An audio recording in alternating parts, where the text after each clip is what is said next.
Reality vesti, dale su tu. Klikni na video, sve ćeš vidjeti tu. Skandalni show, sve što te zanima.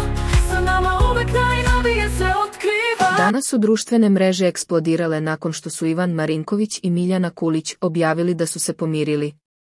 Njihove zajedničke fotografije na Instagramu izazvale su lavinu komentara, a javnost je podeljena između podrške i šoka.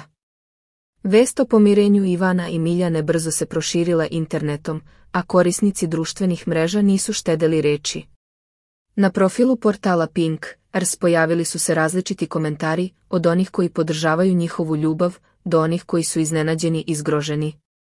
Jedan korisnik je napisao: "Glasamo za ljubav i venčanje, a onda neka idu na neko ostrvo da ih ne vidimo bar 6 godina, pa neka se vrate slobodno." Drugi komentari su bili sarkastični i kritični, poput: "Odlično si zamenila Zolu za Ivana, njemu još više treba novca, i kad se uvali Kulićima neradnik." Posebno je zanimljivo kako su neki korisnici vezali ovu vest za reality show Elita. Jedan od komentara glasio je: "Dokad će biti ovako, dokad Elita 8 ne počne."